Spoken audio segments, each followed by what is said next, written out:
إن الحمد لله نحمده ونستعينه ونستغفره ونعوذ بالله تعالى من شرور أنفسنا ومن سيئات أعمالنا من يهده الله فلا مضل له ومن يضلل فلا هادي له وأشهد أن لا إله إلا الله وحده لا شريك له وأشهد أن محمدا عبده ورسوله صلى الله عليه وعلى آله وصحبه وسلم تسليما كثيرا أما بعد السلام عليكم ورحمة الله وبركاته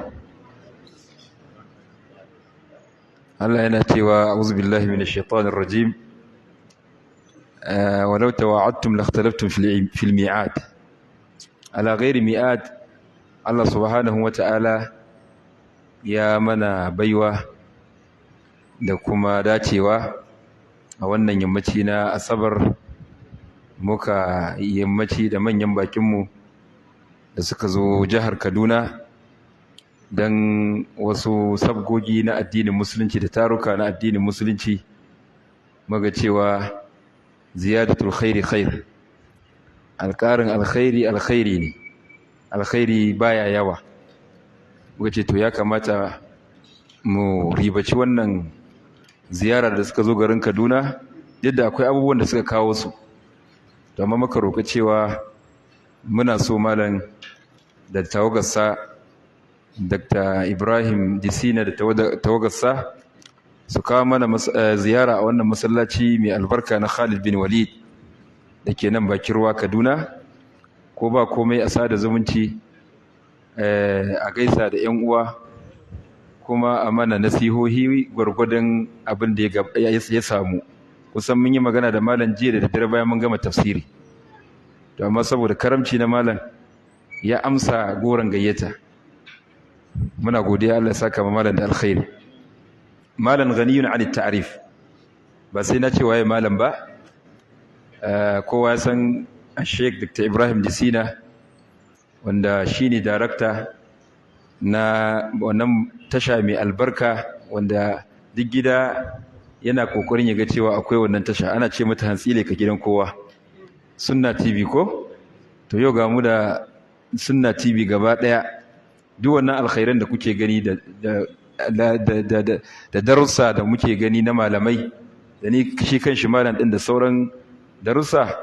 to malam shine yake gudanar da wannan aiki da taimakon Allah muna fata Allah ya saka mai da alkhairi kuma kalmomin da zamu ji ko da yake ba masu yawa bane ba lecture bace da zamu yi ta awa 1 ko awa 2 nasihohi ne kuma so da yawa wani zubin ni na fi son ma nasiha ta yan mintuna khairul kalami ma qalla wa adalla mafi yawancin magana da zaka ji kaɗan sai ta amfane ka kuma so da yawa bai kamata ka dinga raina kalma da zaka ji ba wallahi wani zubin kalma kwaya daya da zaka ji za ta iya canza rayuwarka gaba daya rayuwarka za ta canza akwai kissa da Sheikh Abu Isa al-Khuwaini yake bayarwa game da muhimmancin kalma manan kalma daya in ka ji yace akwai wata rana wata mace ita sana'arta shine rawa ne sana'arta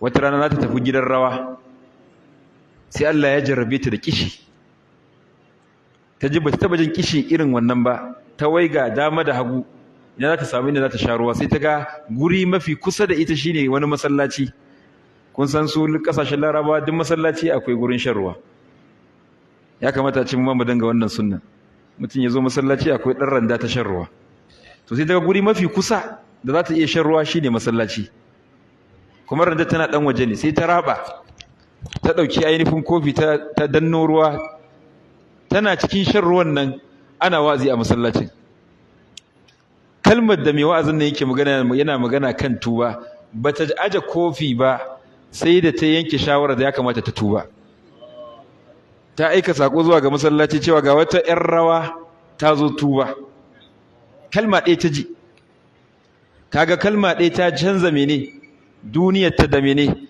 da lahirarta haka akwai kissoshi da zaka ga wani zubin kalma ɗaya zaka ji isa kullum nakan ce ma yan uwa ko a ina kake kaji an ce za a yi nasiha ko irin nasiha nan da ake tsakanin bayan an gama sallah ko wani ce jama'a akwai nasiha minti 5 in dai ba kana da uzuri mai yawa ba ya kamata ka saurari wannan nasihar dan za ta amfane ka.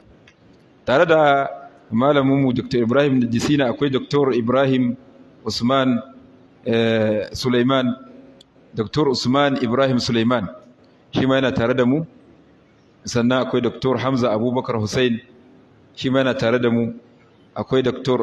Umar Sheikh shi ma yana tare da mu, akwai Dr. Sheikh Yusha, dukansu suna tare da mu ga sunan a zaune, kuma dukansu limamai ne na Juma'a, malamai ne kuma na jami'a. Saboda haka koda minti 5 suka samu suka ce wani abu ko kuma wasu daga cikinsu, to lalle insha Allah muna fata za mu amfana, muna fata Allah ya saka malam da alkhairi da wannan ziyara ta ƴan uwantaka da aka kawo mana. Akramakallahu, tafaddal ma'juran mashkur.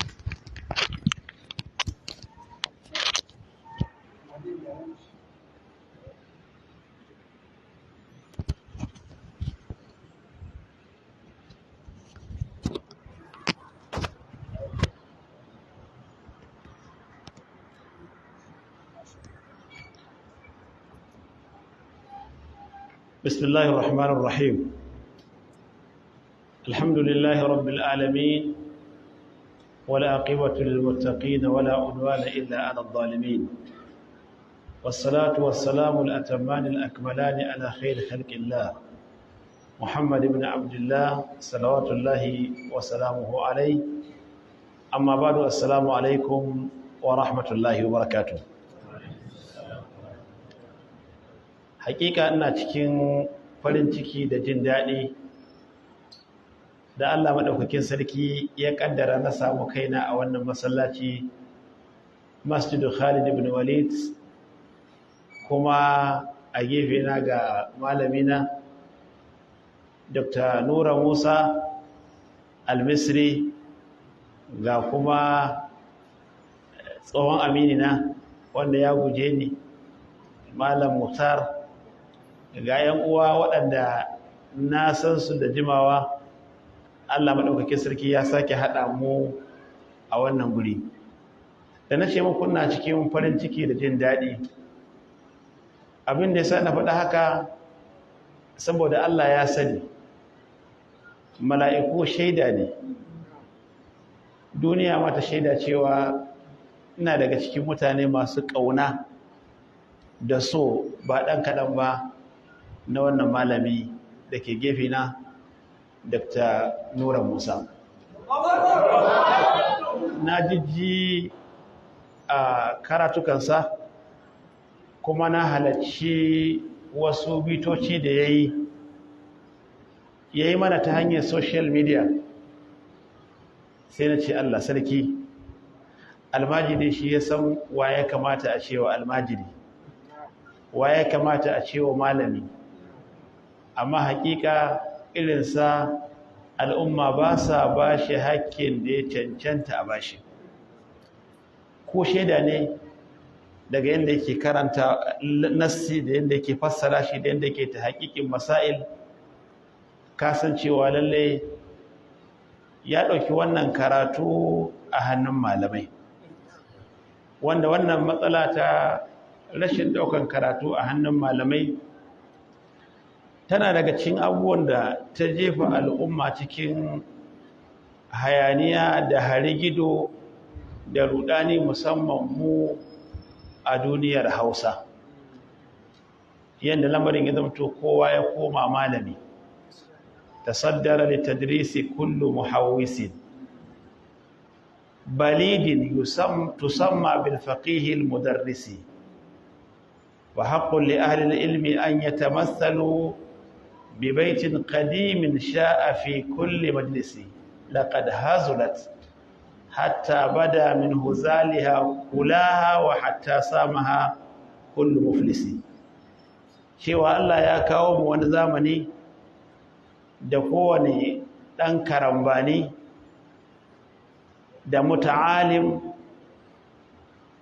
da ɗan harigido, inda ya iya jan bakin arabi, shikenan sai ya kafa mumbari a matsayin malami da ke magana akan masail ɗin da a zamanin sahabbai aka yi tambaya ko aka nemi ƙarin bayani a kanta, sai an tara manya-manyan sahabbai irin waɗanda suka halarci yaƙin Badar da wanda suka zanna da manzon Allah sallallahu alaihi wasallama gabanin su ɗauki matsaya a kanta. Amma yanzu ka ga yaro ƙarami mai ƙananan shekaru iri na, ko kuma wanda daga jin yadda yake karatun kasan bai koya a hannun malamai ba, yana buga ƙirji, yana mai da martani wa malamai, yana faɗin abin da ya ga damar ya faɗa, wanda kuma a ladabi irin na ɗalibta, kamar yadda Imam Zannuri a cikin littafin Ta'alimul Muta'allim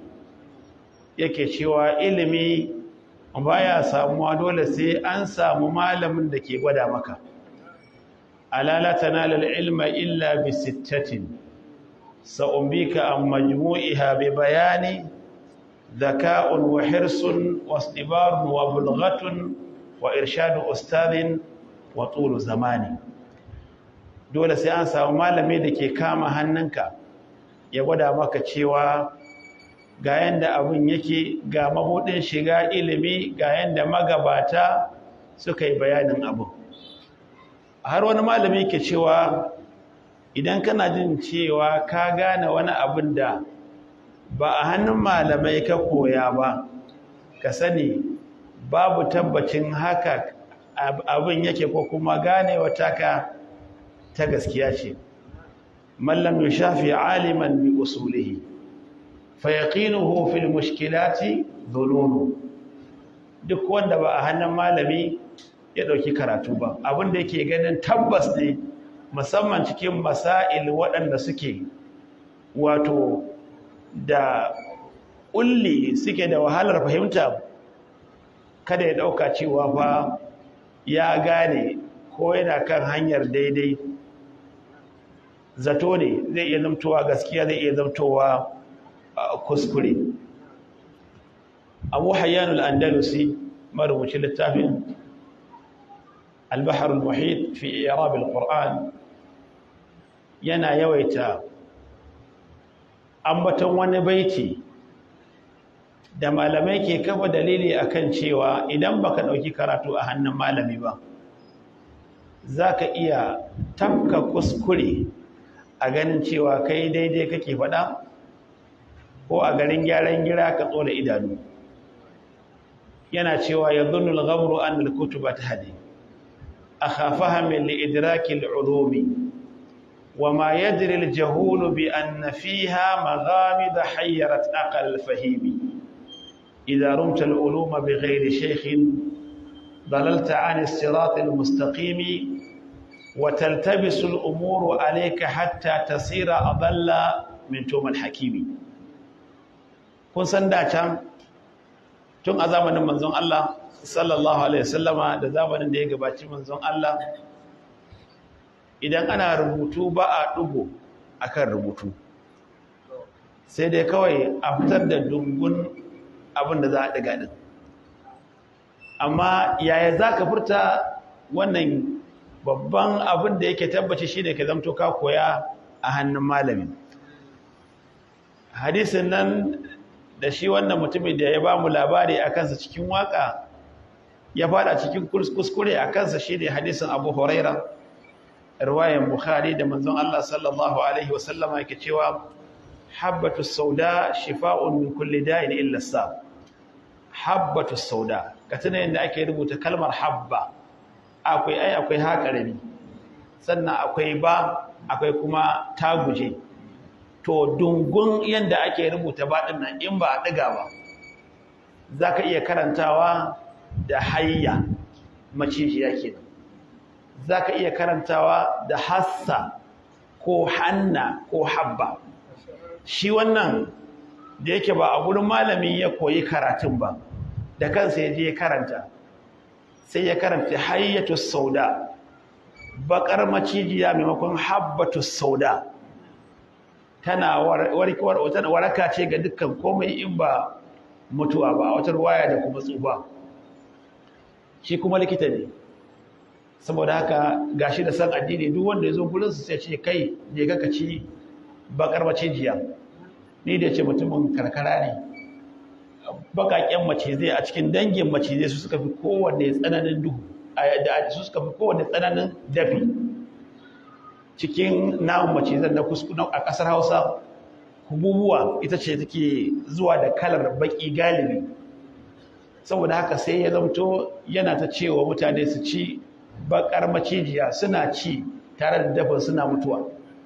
Shine sai wannan malami yake cewa yadhunnu al-ghamru anna al-kutuba tahdi, wanda ke rudan kansa yana tsammanin littafi kadai yana iya sa mutum mai basira ma ya iya gane karatu yadda yake daidai. wa ma yadri al-jahulu bi anna fiha maghamid hayyarat aqal al-fahimi, me sanar da shi cewa cikin littafi akwai wasu abubuwa waɗanda suke da wahalar warwarewa, wanda ba kowane mai basira ne ma ke iya ganewa ba. idza rumta al-uluma bi ghairi shaykhin, in ka ɗebo ilimi a hannun wani wanda ba malami ba da kanka ko a littafi, dalalta an as-sirat al-mustaqim, zaka iya bacewa daga fahimtar daidai hanya madaidaiciya.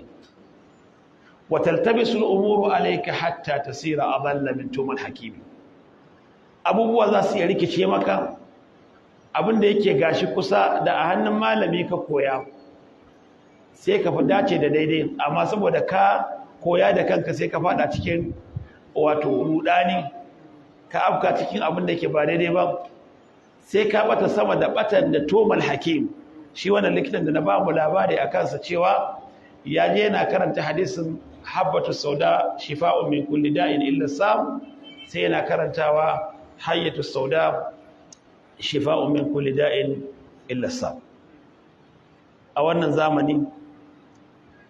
zamanin social media, wacce zuwanta har zuwa yanzu bata kai shekara 20 ba, duk da yake cewa tun daga aka fara Yahoo group har aka fara zuwa da tsarin MTN Friend a nan kasar, da tsarin Tugo, har aka halicci Facebook a shekara ta 2004, WhatsApp kuma aka halicce shi a shekara ta 2009. gabaninsa akwai irin su MySpace da su High Five, suna nan da yawa an yi su a da, amma a wannan zamani babu fitina kamar irin su Facebook. shi ya kowane abu fitina, duk da yake cewa ga TikTok wanda yake shi dan kwanan nan ya halakar da mutane da yawa sama da halakarwar da ma Facebook a baya bai yi ba. Har ake ganin cewa ai shi Facebook ma musulmin social media ne akan TikTok. To kamar yadda waɗannan social media suka zo suka kwarewa mutane kunya, suka raba mutane daga yakana da kunya, suka maida mutane 'yan duniya, suka maida mata ga su dai matan aure da suka zamto kamar matan bariki. Yaranmu musulmai, 'yar bahaushiya, wata mata je makarantar islamiyya ta haddace wani abu, idan ka ga abin da take yi a shekara 10 baya, kilaki ma za ta ji kunyar yin wannan abu. To irin wannan hakan nan kuma hata a harkar malinta hauka abubuwan ya zamto a ruɗe. Shekarun baya 30-40 baya, da wahala ka ga wanda zai tashi cikin mutane yana magana da sunan malinta sai ya cimma wani mataki na shekaru da dattaku, domin shi ilimi kullum kana ƙara tsufa a ciki yana ƙara maka kyau, ba kamar abin duniya bane ba. Misali aikin gwamnati, kana ƙara nisa a ciki, kana fuskantar za a ajiye ka. Yanzu idan ɗan shekara 55-60 da farin gemu da nutsuwa ya zo yana maka karatun addini, kana kallon fuskarsa da natsuwarsa kana jin zancen da ke fitowa daga bakinsa da dattaku da yadda ke mu'amalantar mutane, abin zai fi burge ka sama da saurayi irina wanda shekarunsa ba su da yawa, wanda har yanzu yana son kwalliya, har yanzu yana son ya ji daɗi. Shi ilimin addini abu ne wanda yake cike da kunya, yake cike da mutunci da ya kamata da dattaku. Shi ya sa magabatanmu idan suka tura 'ya'yansu zuwa gurin malamai sukan ce su koyi laduba da ɗabi'unsu da halayyarsu da yakanarsu gabanin su koyi abin da suke faɗa na ilimi. Har ma abin mamaki ne ka ji an cewa na cikin malamai shekararsa kaɗan amma har ya fara karantarwa, irin yadda ake magana a kan Imam Bukhari tun ba shi da gemu a haɓarsa ake cincirindo a kansa, ake tambayarsa matsalolin addini. Idan ana maganar Imam Nawawi sai a ce gashi yayi talifi, yayi wallafe amma shekarunsa yan kaɗan. Amma abinda aka fi gani aka fi samu a tsakanin malamai shine iliminsu da malintarsu takan bayyana a tare da shekarunsu masu yawa. Shi yasa maza ga Annabi sallallahu alaihi wasallama a cikin hadisi da ya siffanta khawarijawa, wasu ‘yan umajin addini ba tare da tsayawa su dubi addinin gaba ɗaya ba, wanda suka sanya wato zaƙalƙalewa ko hamasa a gabansu kaɗai ba tare da damuwa da ɗauko musuluncin gaba ɗaya ka kalle shi ka kwafe shi yadda Annabi sallallahu alaihi wasallama ya yi shi ba. Manzon Allah sallallahu alaihi wasallama cikin abin da ya ambata na wato matsalolinsu sai ya ce suna da ƙalancin shekaru. To amma a yanzu sai ka ga idan da za ka buɗe social media za ka ga matasa wadda da sunan malamai su suka fi magana da sunan malinta sama da dattijai. Za ka ga kusan dukkan manyan malamanmu ba su ma da tasiri a cikin social media, manyan irin wannan abu wanda ke gwada maka cewa abinda Annabi sallallahu alaihi wasallama ya yi ta nuni a kansa cewa idan ƙarshen duniya ya taho abubuwa za su rikice, abubuwa za su rude, za a ƙaryata mai gaskiya, a yi riƙon ƙanƙamo a gaskata maƙaryaci. Addini zai wato ragu a jikin mutane, ambaton Allah zai yi ƙaranci. Annabi sallallahu alaihi wasallama yayi ta zantuka a irin waɗannan, har ma ya ce wa mutane ya lallabe su cewa kada su damu, mutum ya yi haƙuri ya cuɗanya da mutane ya yi tasiri a kansu, ya yi amfani, ya hu masa alheri da ya ringa ƙaurace wa mutane sun cutar da shi ko kuma sun ƙyale shi. In guri ne ya yi guri, ya sa Annabi sallallahu alaihi wasallama a cikin hadisi Annabi sallallahu alaihi wasallama ya yi ishara cewa babu laifi mutum ya kwashi dabbobinsa da tumakinsa ya koma gindin duwatsu ya yi ta addininsa. Wannan sai guri iya yi guri ko yanayi ya kawo yin haka. ‘Yan uwana, saboda haka a wannan zamani ne mai wahalar sha'ani. Fahimtar addinin gaskiya a wannan zamani na da wahala, saboda zamanin na tsafra ta ma'alumat. Wasu daga cikin bidiyoyin da yawa daga cikin mutane har ma su mutu ba su ji su ba. Yanzu wasu abubuwan da ake faɗa maka da ashe maka ‘yan shi'a suna cewa kaza, ko wasu daga cikin waɗanda suka zame daga kan turbar gaskiya kamar sufaye suna cewa kaza, suna riyawa akan shehunansu ko malamansu kaza, ko akan ce akan sahabbai kaza, suna musantawa. Yau ya zamto ba wanda ma ya isa ya musa, saboda wato ga yadda abubuwa suke ta fitowa, bayanai suke ta fitowa, ba ma rubuce-rubuce ba, wanda wani zai ce ƙarya aka masa, a'a bakin suke budawa su faɗa kuma a ɗauke su kuma su watsa. Ka san kamar yadda malamai suke cewa san samun mutum kada ma ya saurari maɓarnaci, balle wannan ɓarnar tasa ta ɗanɗasu ko ta dasu a zuciyarsa. Don ba kowa cikin mutane ne ke iya tantancewa tsakanin zare da abawa ba kowa ne ke iya warewa tsakanin ƙwaya da tsakuwa ba. Kamar da Annabi sallallahu alaihi wasallama ya faɗa cewa mafi alherin mace wacce ba ta maganin maza ma ba sa ganinta. In dai mace za ka haɗa ta da maza su yi mu'amala, ko malama ce ko mai niƙabinta, in dai yau da gobe za a yi ta mu'amala, to sai wannan kunyar da ya kanar ya bar jikinta. Idan kasar al'imsasu ƙallar ihsas.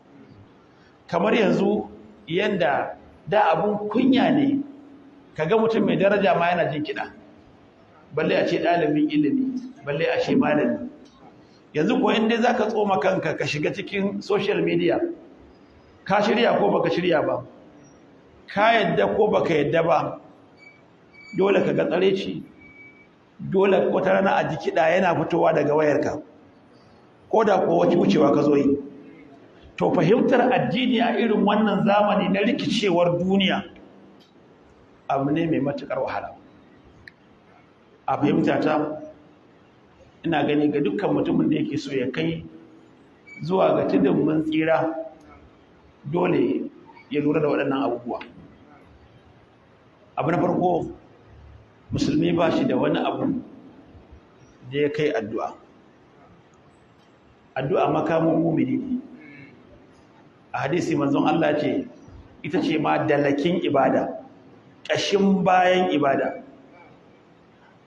Annabi sallallahu alaihi wasallama da Qur'ani yace bi koyi da shi, ya kasance duk da kasantuwarsa annabi, duk da shi ya ga wuta ya ga aljanna, duk da Allah ya ce ya gafarta masa abin da ya gabata na kurakuransa da abin da ya jinkirta, duk da cewa cikin annabawa ko manzanni kai duniya gaba ɗaya ba a yi wani kamar manzon Allah ba.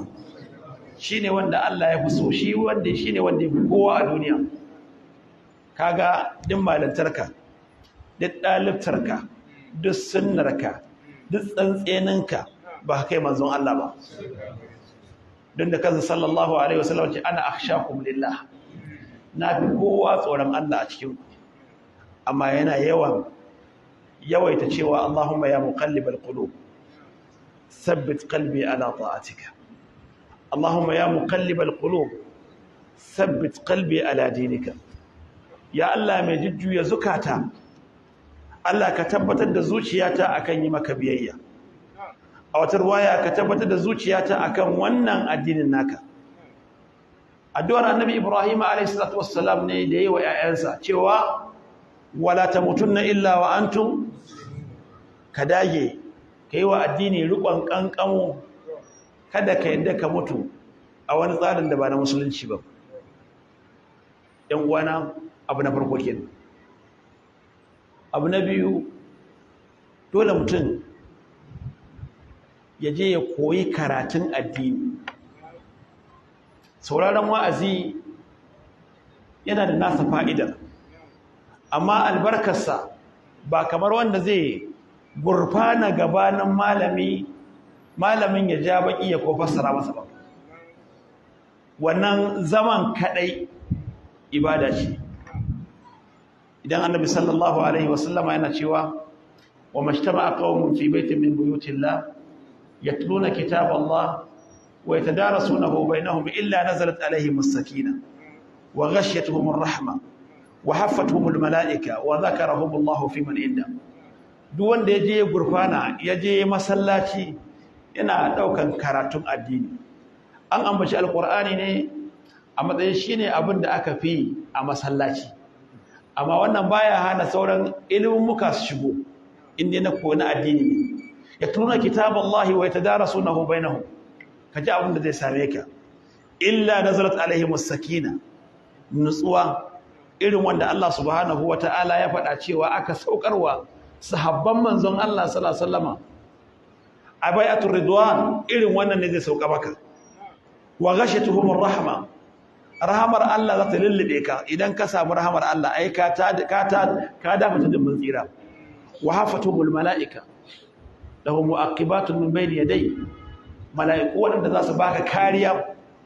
Domin da yawa daga shi mutane ba su san cewa dan adam daga ganshin nan, saboda darajar da Allah ya masa da shirin da aka masa, ba dan kaɗan bane ba. Kai a karan kanka, bayan kai da kake ganin kanka kake tafiya, ka duba daraja irin ta mala'ika, amma tare da kai koyaushe akwai kiraman katibin, akwai mala'iku masu rubutu su biyu. Ma yalfizu min qawlin illa ladayhi raqibun atid, suna jiranka suna kuma gadinka. Ina rubuta lada ɗaya ko na rubuta alhaki.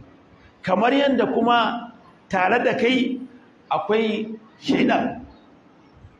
shaidan cikin aljanu, wanda haka Allah ya kaddara yana bin kai yana tare da kai, wanda manzon Allah sallallahu alaihi wasallama a cikin hadisi yake cewa babu wanda daga cikin ku face tare da shi akwai qarinun min aljin, wani wanda aka hada shi da shi. Wa qayyadna lahum qurana asu, cikin aljani, wanda shi wannan shike zuga ka yi kaza bar kaza, ya gwada maka abin da yake ba daidai ba, ya ce maka daidai ne, ya rude ka, ya yaudare ka, ya sa maka sha'awa, ya maka kaza. Wannan shine manzon Allah sallallahu alaihi wasallam aka ce har kai yace kwarai hanni, sai dai ni Allah ya taimake ni akan nawa. Gurgurdan yadda malamai suka yi sabani akan ruwayar fa aslamu, manzon Allah ya kubuta ko kuma dai fa aslama, ya musulunta. Kowanne cikin guda biyun manzon Allah sallallahu alaihi wasallam dai Allah ya taimake shi. Amma in ba manzon Allah ba, kowa har manyan sahabban manzon Allah sallallahu alaihi wasallam sun tare shi.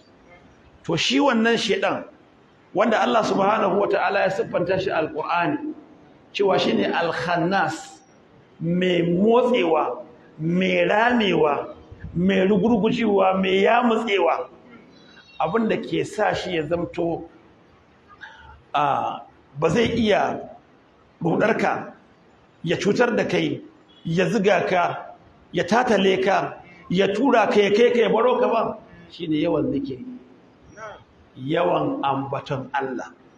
Shi yasa a hadisi manzon Allah sallallahu alaihi wasallama yake cewa misalin wanda ke ambaton Allah da wanda baya ambato kamar rayayye ne da matacci. Manzon Allah kun ji a hadisi ya ce idan ana kiran sallah ana cewa Allahu akbar sai ya bar gurin a guje. Saboda haka in kana cewa subhanallah baya san zama a gurin, sai zamto wannan abin da shi kake korarsa. Ba manzon Allah sallallahu alaihi wasallam a hadisi ya ce gidan da ake karanta suratul baqara, shaydanu suna guduwa daga wannan gidan, ba su san zama a wannan gurin ba. Baka ganin idan shi aljan ya shiga jikinka, in aka karanta masa alqur'ani sai ya ringa korewa. To haka nan zikiri yake kona shi. Ko ka ce kai ahlus sunna ne, ko ka haddace alqur'ani, ko kai dan umajin sunna ne, amma baka damuwa da zikiri, dole shedan ya ringa biyowa, ya ringa batar da kai. Bayan ka doki Allah, ka di mota da ilimi, sa'annan kuma aiki, musamman gabar zikiri da ambaton Allah. Ku sani cewa ilimi kadai ba zai iya sa mutum ya tsira da shedan daga shedan ba. Qur'ani ya ba mu labarin cewa ga wani can cikin magabata, watlu alaihim naba allazi atainahu ayatina fansalakha minha فأتبعه الشيطان فكان من الغاوين ولو شئنا لرفعناه بها ولكنه أخلد إلى الأرض واتبع هواه فمثله كمثل الكلب إن تحمل عليه يلحث أو تتركه يلحث. قبل أنك سنة لقاء cikin wannan ayar shine Allah ke karanta musu labarin wannan da muka bashi ayoyin, amma sai bai yi aiki da su ba, sai ya rabu da su ya ajiye su a gefe, bai sa su a cikin rayuwarsa ba. Sai ya zamto cewa yanzu Qur'ani da ilimin da Allah ya bashi maimakon ya zamto haske wa mutane, batar da mutane ma yake. ya ƙwarance a wajen batar da mutane sama da yadda shedan ya ƙwarance a wajen batar da mutane. Domin shedan ba sai dai ya biyo shi, sai Allah ce fa atba'ahu shaytan, sai shedan ma ya biyo shi fa kana min al-ghawin, sai zanto cikin waɗanda suke halakar da mutane. Saboda haka kun ga yawaitar ilimi a wannan zamani, yawaitar masu karanta a wannan zamani, ba dole ne zamto cewa kowa yana kan hanyar daidai ba, amma kai karan kanka ko da ana rudani, idan kai ka riƙi wannan turban, sai Allah madaukakin sarki ya baka kariya da kariyarsa. Banda wannan yana daga cikin abu mai matukar muhimmanci a wannan lokaci, a wannan zamani, wannan wasiyar da Annabi sallallahu alaihi wasallama yayi cewa yana daga cikin kyawun musuluncin mutum kada ya shiga abin da bai dame shi ba. Allah madaukakin sarki cikin alqur'ani yake cewa ku damu da kawunanku, alaikum anfusakum la yadurrukum man dalla idha tadaytum. Ba na ce kada ka tashi ga yi wa mutane aiki ko ka shiga cikin lamarin mutane ba, amma dai kullum ya zanto cewa mutum ya fi damuwa da kansa, ka dinga jin kanka kai ba kowa bane ba, kadai kowa baka ilimi in shedan ya ga dama sai ya zo maka ta girman kai, ce haba ni gwani wajen larabci, gwani wajen irin iya zara zance, gwani da yadda jama'a suke yayi na, ko cewa aka yi da gangan zanje guri guda za a cika, irin waɗannan zantuka sai ya sa maka girman kai. Shi yasa gafata malam a wannan zamani ina ganin littafin nan na Ibn Jawzi, Talbisu Iblis, yana daga cikin abin da ya kamata ɗalibi ya ringa jawo yawo da shi a cikin jakarsa, ya dinga ɗan karantawa lokaci bayan lokaci, saboda shi shedan in ya tashi batar da kai sai ya karance ka. Bayan da zai zo yanzu ya kalli Malam Mukhtar da duk saninsa an san shi a cikin harkokin addini, ya ce je ka roƙo hannun Sicilia ku ringa yawo a cikin garin Kaduna, nan ya san ka tsirace masa. Amma in ya ga dama sai ya zo maka ta social media sai ce ka ga da Allah malaman nan ɗaukiwa ne kabarwa ne, wanda ya yaba ka shine naka, wanda bai yaba ka ba shine naka ba. Ko ya zo maka ce ai su ma suna samun arziki, suna samun wadata, sun bani ina cikin wani hali, saboda haka duk sai ya zo maka ta yanda zai iya samun kafa a jikin kai shiga, kamar da ke zuwa makaranta alkur'ani ya zo musu da maganar cewa kai jama'a fa suna jin daɗin muryar ka, ba ka ji har wani tsima suke, kai kuma kana ta gunna gurin da ba a gunna ma kana gunna, dan ka ji hankalin mutane. ‘Yan uwana, wannan zamani ne mai wahala, to amma Allah shi ne zamani, kuma shi ke kawo zamani, shi ne ke juya komai, yuqallibu layla wan nahar.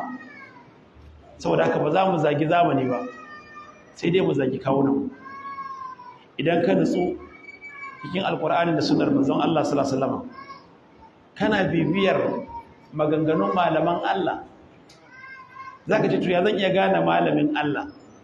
Wato ita gaskiya Allah ya sa mata wani irin haske wacce idan tana fitowa daga bakin wanda yake mai ita, zaka ji tana wucewa zuwa cikin zuciya, yayin da ƙarya ko abin da ba gaskiya ba komai ban kayansa, diyan da aka shiryo zancen, diyan da aka tsara shi da fasaha, sai dai ka ji daɗi amma ba za ka ji ya dasu a zuciyarka ba. Kamar da manzon Allah sallallahu alaihi wasallam yake albirru matma'annat ilayhi an-nafs wal ithmu ma haka fi nafsika wa karihta an yattali'a alayhi an-nas wa in aftaka an-nasu wa aftawka. Abin da yake biyayya kai zaka ji ranka ma gaba daya ina nutsuwa zuwa gare shi. Uwa uba, yan uwana, babu kamar kulawa da ibada a matsayin abu na ƙarshe, ba shi ne kawai ƙarshen abin da ya kamata mutum ya riƙa ba, to amma da ya ce mun yi lokaci ne takaitacce kuma ba abu ne da aka shirya ba, amma gabar nan ta damuwa da ibada. Duk cikin ibada wacce ake yi da gabbai dai babu abin da ya kai sallah. shi yasa duk wani masallaci a duniya babu kamar manzon Allah sallallahu alaihi wasallam don shine saboda san sama da Allah yake yi da kaunarsa da yake yi yasa ya zanto sallah a gare shi sallar da kai sai kaga dama kai wajibi ne ga manzon Allah sallallahu alaihi wasallam wa tahajjad bihi nafilatan laka asa ayyaba asaka rabbuka maqaman mahmuda ashe wannan yawan ibadar da manzon Allah ke yi da aka sanya ta a matsayin dole gare shi shine ya bashi matsayin da ya samu asa ayyaba asaka rabbuka maqaman mahmuda shi yasa kace qumil layla illa qalila nisfahu aw yunqus minhu qalila aw zid alayhi wa rattil qur'ana kuma aka ce in zai karanta alqur'ani ya rera shi ma wannan wata gaba ce duk wanda yake so qur'ani yayi tasiri a zuciyarsa to kada ya je na karanta shi daga dara wasu zaka suna karanta bismillahir rahmanir rahim alhamdulillahi rabbil alamin arrahmanir rahim a'a shi qur'ani ta karkarewa don maganar Allah ba kamar maganar sauran mutane bane kamar yadda manzon Allah ce falalar zancen Allah akan zancen sauran mutane kamar falalar ubangiji ne akan sauran mutane din shi yasa Allah yake cewa alladheena atainahumul kitaba yatlunahu haqqa tilawatihi ulaika yu'minuna bihi wanda aka ba su littafi suna karanta shi da takarkarewa iyakar iyawarsu warattalnahu tartila warattil qur'ana tartila wal akhdhu bit tajwid hatmun lazimu man lam yujawwid al qur'ana asimu li'annahu bihi al ilahu anzala yan uwana saboda haka yuko ga sallah Allah cikin alqur'ani yake cewa innas salata tanha 'anil fahsha'i wal munkar sallah inda da gaske kake yin ta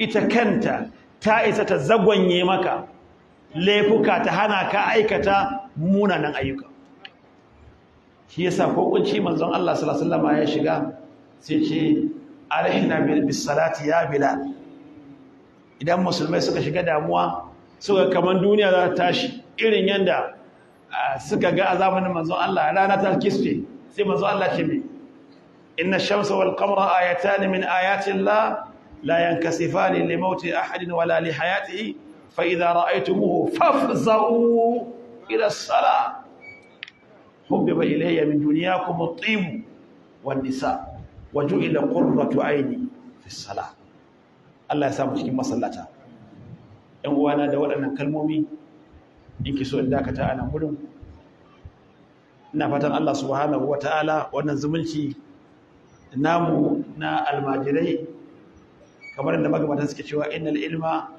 rahimun baina ahlihi don idan mutum yana jin ɗalibin ilimi na gaskiya yana karatu wato wani irin farin ciki da jin daɗi yake ji domin ko daga nesa ne yana ƙaruwa domin inda za ka saurari wannan ka to sai ka ƙaru shi yasa kun ga manzon Allah sallallahu alaihi wasallam ya koyar mana da haka shi aka saukar alqur'ani ya kira Abdullahi dan Mas'ud ya ce masa karanta mun alqur'ani ya ce ya rasulullahi in karanta maka bayan wa kai aka saukar sai ya ce uridu an asma'ahu min ghairi ina so in ji alqur'ani daga bakin wani ba ni ba ɗalibin ilimi shi yanzu ya ce a ni ina mai zan ji wa'azi yana da amfani ko wa'azin raka'i wannan yi ka saurara manzo Allah ku duba bayan ya faɗa kuma ce man sarrahu an yaqra alqur'ana ratban kama unzil falyaqra bi qira'ati ibn ummi abd yace a koya a karanta da karatun Abdullahi dan Mas'ud bayan Allah ina fatan Allah subhanahu wataala ya bar mana wannan zumunci kamar yadda muka zo wannan masallacin jarumi da aka yi wa takwara jarumin musulunci Saifullahi al-Maslul aka yi masa takwara da wannan masallaci ubangiji Allah madaukakin sarki ya sanya mu cikin mujahidin yan uwana dole mu ringa tuna yan uwan mu musulmai da suke zirin Gaza da ma gabar tekun Western Bank ake kiransa ko Bifal Gharbiya yammacin gabar koyi Jordan ko ban san me ake masa da Hausa ba almuhim dai mu ringa tuna su mu ringa sanya su a cikin addu'ar mu in ba abin da za mu iya sai addu'ar ta isar musu amma cutar da su ta hanyar tuhumar addininsu da tuhumar musuluncinsu da tuhumar gaskiyarsu da tuhumar aikinsu wai da sunan musulunci. Wannan nau'i ne na wahayin shedan da ke yi wa wasu da sunan da'awa ko da sunan kara musulunci. Yaushe bawan Allah bai hudi da Qur'ani yace maka atajidanna ashaddan nasi adawatan lil ladina amanu al yahuda wal ladina ashraku, wanda manzon Allah sallallahu alaihi wasallam ya ce la aymana lahu, ba alƙawari da su, sun saba wa manzon Allah, sun yi wa manzon Allah. Kuma ƴan uwana ana ya kasu ne, kana tsammanin wasu saboda su karar larabawa ne? Ba akwai larabawan ba waɗanda suke cikin ƙasar Isra'ila. Na san da yawa daga cikin mutane ba san cewa a cikin ƙasar Isra'ila larabawa sun fi Yahudawa yawa ba. Cikin ƙasar Isra'ila wanda adadin mutanen ƙasar sun kai miliyan 9, to kusan miliyan 5 larabawa ne.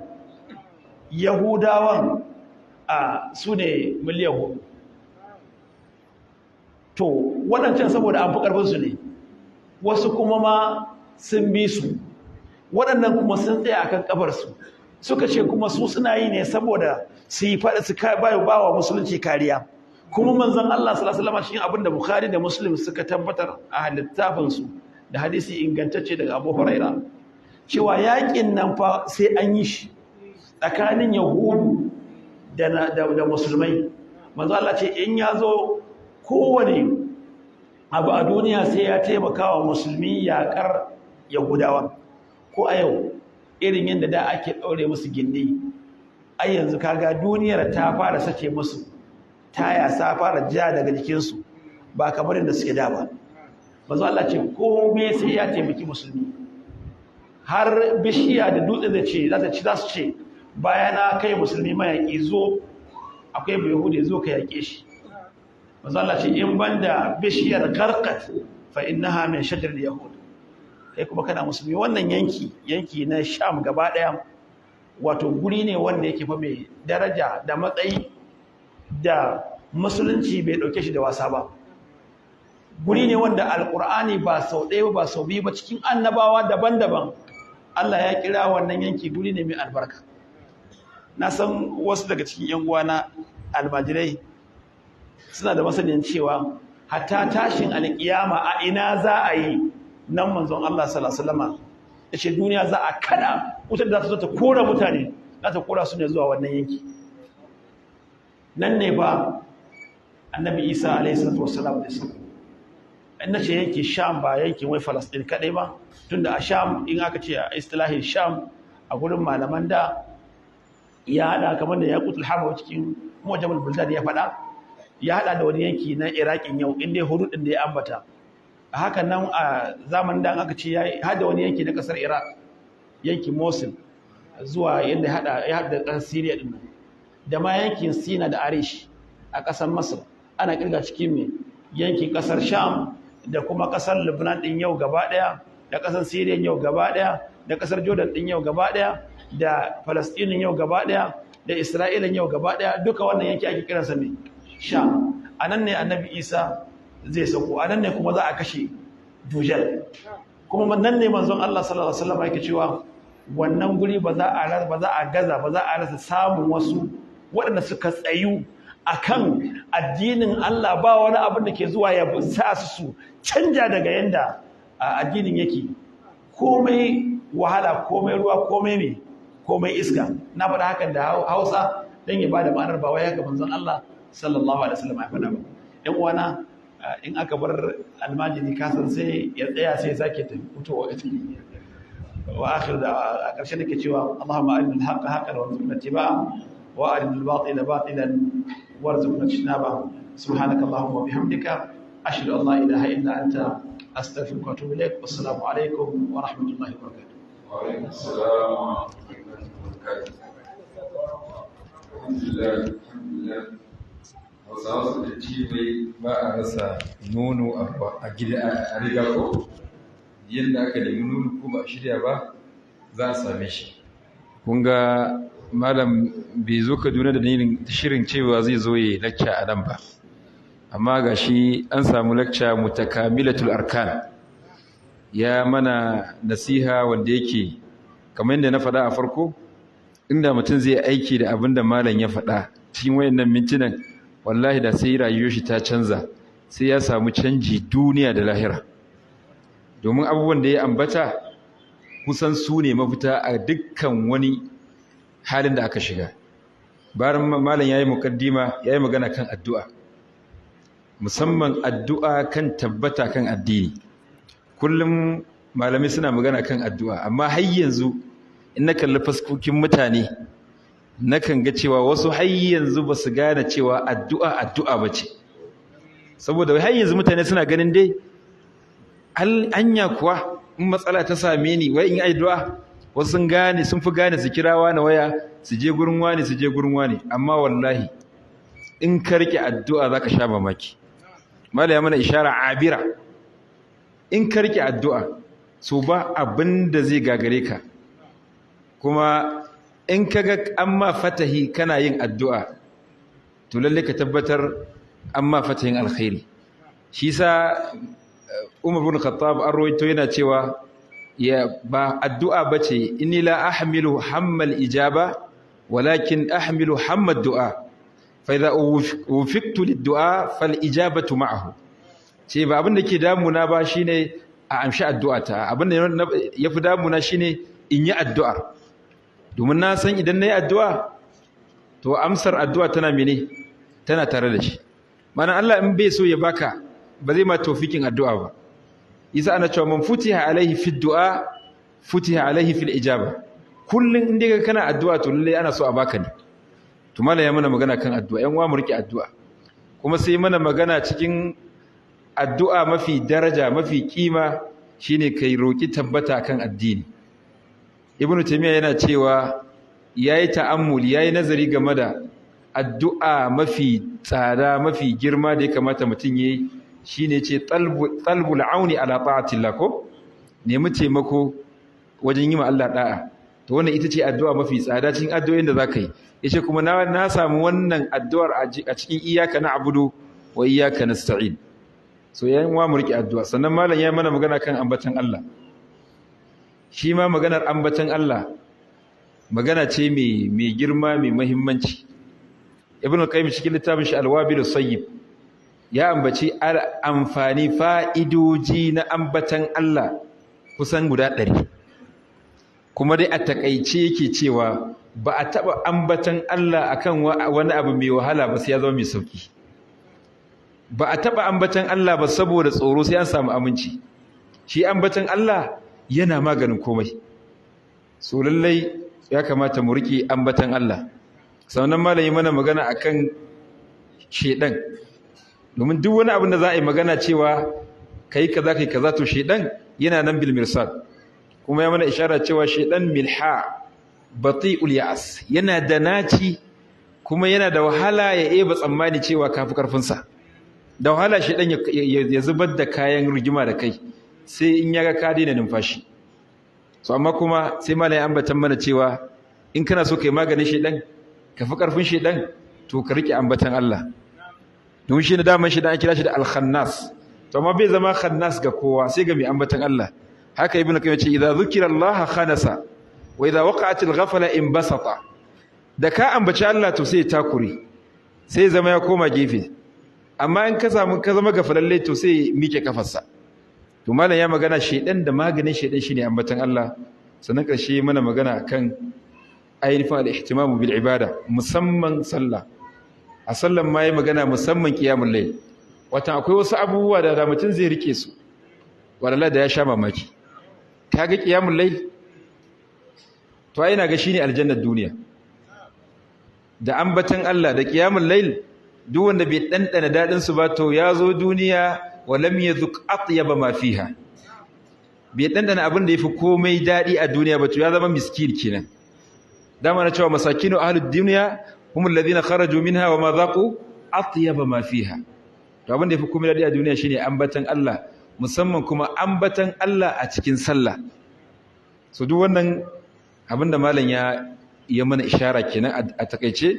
Isa nace malam bai shirye zai zo yi wa'azi ba, amma yayi wa'azin da koda shirin aka yi to dinda malam ne inda ya shiri to kuma abin sai wanda ya ji sai wanda ya gani ko ba haka bane to muna godiya ga malam Allah saka da alkhairi kuma a dan sani na da malam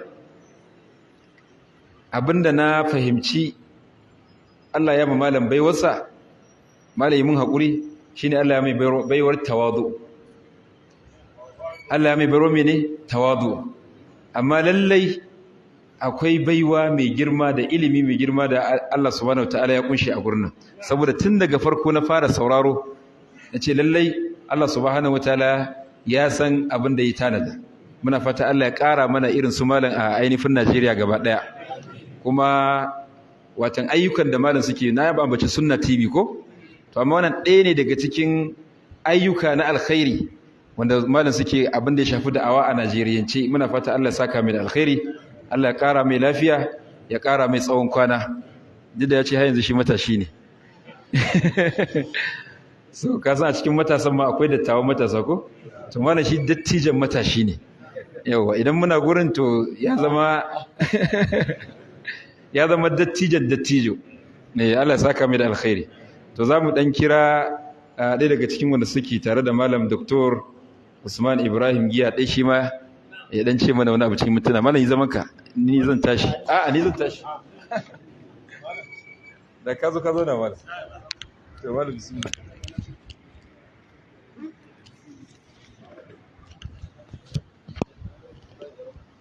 شكرا كله ولولا أن أمركم لا يرد لا يا أستاذ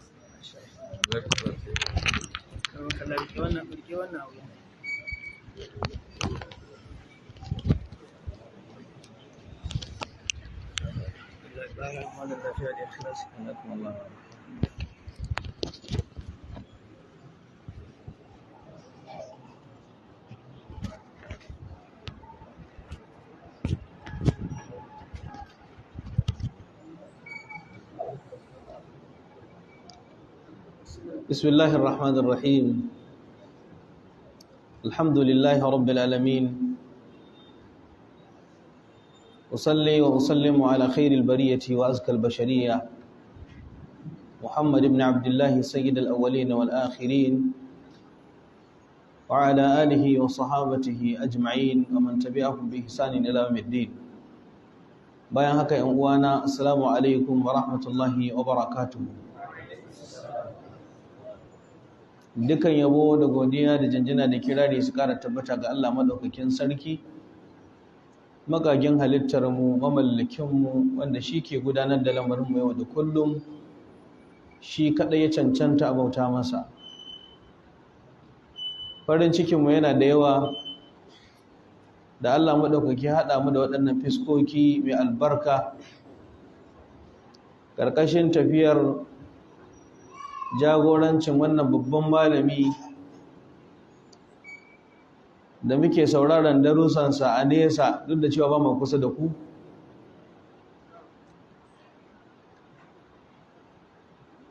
wanda Allah subhanahu wataala ya sani mun dade da muna tattaunawa da su malamanmu Dr. Ibrahim Adam Umar Disina, Sheikh Sha'ayau Yusuf Ahmad da sauran doktoci yan rakiyar Dr. Ibrahim Disina irin baiwar da Allah maɗaukake wa malam na isar da saƙonni da gyara tarbiyyar masu da'awa wato shi likitan likitoci ne muna roƙon Allah ya ƙara masa ƙarfin gwiwa akan waɗannan ayyuka na alkhairi da sauransu gaskiya ba don umarninsa ni ba zan iya dojin ba na ƙe ba ya kamata a ce bayan malamina ya gama tankaɗe da rairaya Dr. Ibrahim Adam Umar Disina kuma ni a ce akwai wani abu da zan iya faɗa ba ballantana kuma a cikin tafiya har yanzu ga nan malamai na da yayuna duka a ciki kuma aka ce ni zan yi magana gaskiya maganganun da yawa sun dauki hankali na da malaman suka yi guda biyu wanda kowanne in ka dauke shi yuktabu bi ma'i dhahab kowa maganarsa ya kamata a rubuta ta da gold saboda darajar maganganun da suka faɗa da kuma irin wasiyoyi da nusarwa da haskakawa da suka yi mana sai da mu fatan Allah ya saka musu da alkhairi mu kuma Allah madaukake ba mu ikon aiki da abin da suka faɗa ko shakka babu da yawa daga cikinmu muna kallon wannan duniyar da wani ma'auni da ba shi ya kamata mu rinka kallonsa da shi ba. Muna yi wa wannan duniyar kallo da wani idon da ba shi ya kamata mu kalle shi mu kalla da shi ba. Da yawa daga cikinmu mu gane menene jin daɗin wannan duniyar ba. Bayan alkur'ani da sunnar annabi sallallahu alaihi wasallama cike suke da bayani da menene abin da yake hakikanin jin daɗi. Barin wannan abin da muka yi sakonnin da alkur'ani da sunnar annabi sallallahu alaihi wasallama suka zo mana da shi, barin wannan hanyoyin da suka nuna mana wanda su ne ake samun jin daɗi ta hanyar muka kauce sai muka jama da talaliban jin daɗi ta wani wuri daban. Wani ya daga ci abin nisa daga cewa rayuwar mu ta zama ba mu samu daɗin ba, kullum mana fafutuka ne idan mu rufe, mu kamo nan mu kamo can, muna neman jin daɗi alhali kwata-kwata mun kauce hanyar da ake samun jin daɗi. Wa kullum man aqda tariqa dhalla fala yanalu al-maqsuda. Duk wanda ya kauce hanya kuwa to ba zai taba isa zuwa ga wurin da yake so ya je ba. Mutum ne yana so ya tafi Kano sai ya kama hanyar Abuja daga Kaduna. Yaushe zai isa Kano? Ai da wahala. Kaga dai zagayen da zai yi ko da zai yi kwana kafin ya dawo ya sha wahala. Allah madaukaki ya gaya mana man amina salihan min dhakarin aw untha wa huwa mu'minun falanuhyiyannahu hayatan tayyibah wa lanajziyannahum ajrahum bi ahsani ma kanu ya'malun. A cikin wannan ayar Allah madaukaki ya gaya mana sharuɗan jin daɗi duka, sharuɗan samun kyakkyawar rayuwa a wannan duniyar duka Allah ya gaya mana a cikin wannan ayar. Sharuɗan samun kyakkyawar makoma duka Allah madaukaki ya gaya mana a cikin wannan ayar guda ɗaya.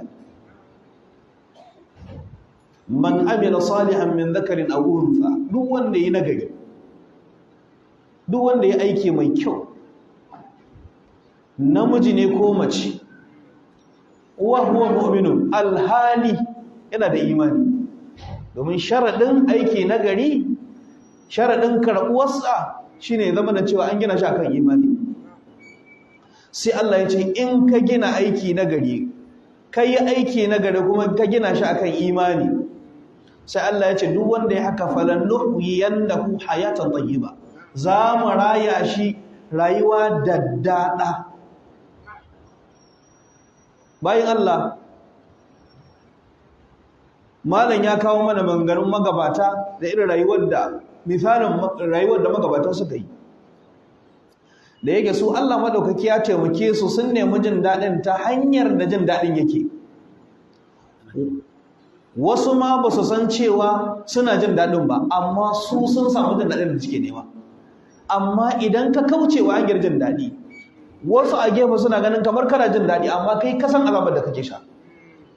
Kai kadai barci ba ka iya yi na kirki, amma wani yana ganin kai da jin daɗi saboda da Allah ka tara tarkacin duniyar nan, zai ganka da riga mai kyau, da hula mai kyau, mota mai kyau, gida mai kyau, duk abin da kake so zaka ci. Amma wallahi in shirahu sadr, daɗin zuciya da ake ji kai baka samu ba, saboda wannan tarkacen duk ba su ne jin daɗi ba. Al-imanu wal amalu salih, imani da aiki da gani. Gaskiya akwai abubuwan da yawa nake so in faɗa, amma da yake gaskiya na fahimci akwai jiranmu da ake yi, ba zai yi wa isar da sabanin da nake so in isar ba. Da Allah abin da na faɗa shi kadai zai dan haska mana.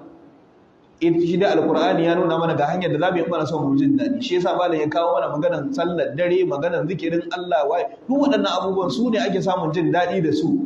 Zaka samu sanyin zuciya da kwanciyar hankalin da mutumin da ya tara abin duniya bai samu ba.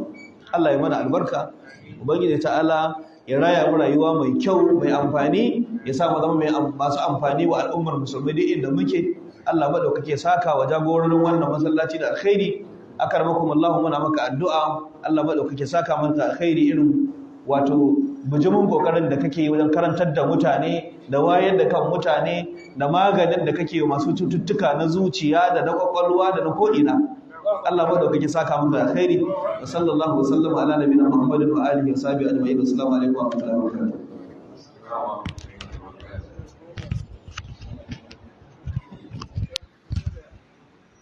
Alhamdulillah, muna godiya ga dakta akan wayannan gwalagwalan kalmomi da ya bayar, kuma na san duk mai kallon Sunna TV zai san fuskan malam yana cikin malamai da suke bayyana wannan shasha mai albarka.